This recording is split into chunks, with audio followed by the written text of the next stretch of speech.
జయ శ్రీమన్నారాయణ. చంద్రబాబు నాయుడు కాలంలో చాలా అభివృద్ధి చెందింది దేశం. ఆయన కరువు కాటకాలను ఎదిరించి నిరుద్యోగులకు ఎంతోమంది కూడా ఉద్యోగ ప్రదానం చేశాడు మహానుభావుడు. ట్రైనింగ్ లేనటువంటి వాళ్ళకు కూడా, క్వాలిఫికేషన్ మాత్రమే ఉన్నటువంటి వాళ్ళకు కూడా ఉద్యోగం ఇప్పించి ట్రైనింగ్ చేయించినటువంటి మహానుభావుడు. ఎంతోమందికి ఆయన జీవితాన్ని నిలబెట్టినటువంటి మహానుభావుడు.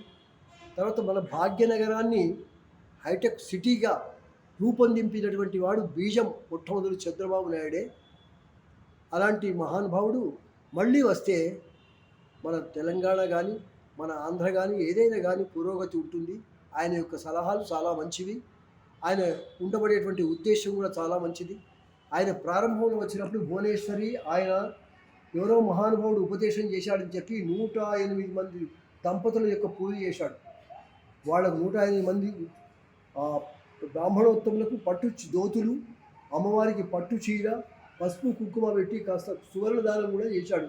ఎవరో మహానుభావుడు చెప్పాడని చెప్పి అది వైష్ణవ బ్రాహ్మణులకు చేయాలి, శ్రీమన్నారాయణ భక్తులకు మాత్రమే చేయాలి అనేటువంటి ఉద్దేశంతో 108 స్వాములకు దంపతులకు ఆయన పూజ చేశాడు మహానుభావుడు. దానివల్ల ఆయనకు మంచి అత్యవసాయం.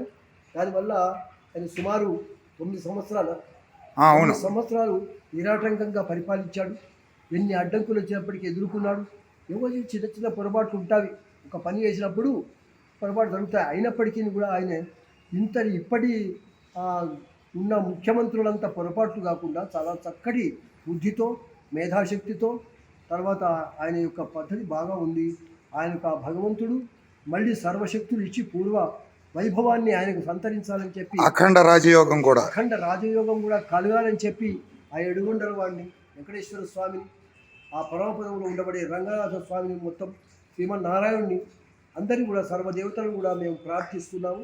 అలాంటి మహానుభావుడి వల్లనే భాగ్యనగరంగా విలసిల్లింది. హైటెక్ సిటీ కంప్యూటర్ అభివృద్ధి అయిందంటే ఆయన వల్లనే బీజం. ఇప్పటి వాళ్ళంతా మేం చేశాం అంటారు కానీ లాభం లేదు. దానికి మూల కారణం ఆయననే. ఆ మూల కారణాన్ని మనం మర్చిపోకూడదు. ఆయన భక్తి అంటే తల్లిని మరిచిన వాళ్ళం ఉంటాం. స్వామివారు చంద్రబాబు నాయుడు గారికి వేదాశీర్వచనం ఇవ్వండి. వైష్ణవ బ్రాహ్మణ ఉత్తములు మీరు వృద్ధులు, వేదాశీర్వచనం ఇవ్వండి. రికార్డ్ చేస్తున్నాను.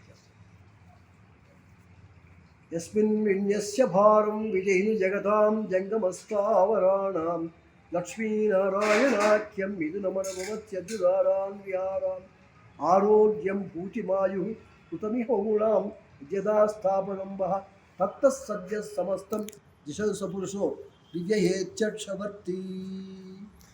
చంద్రబాబు నాయుడికి ఆరోగ్యము, ఈ ఆటంకాలు, శత్రుత్వాలు నిర్వహించి దేవుడు పెరమాళ శ్రీమన్నారాయణుడు వానికి అష్టైశ్వర్యాలు, రాజకీయంగా విజయం సాధింపజేయాలని చెప్పి మనస్ఫూర్తిగా ప్రార్థిస్తున్నాను. శతమానం భవతి శతాయు పురుష శతేంద్రియ ఆయుష్యేంద్రియే ప్రతిష్టతి. 2024లో చంద్రబాబు నాయుడు గారు సీఎం అవ్వాలని మీరు సంకల్పం నెరవేరాలని ఆ శ్రీమన్నారాయణ ప్రార్థిస్తూ ప్రాపర్ ఛానల్లో ఇది పంపుతున్నాను. ఉంటాను సార్. దాసోహం.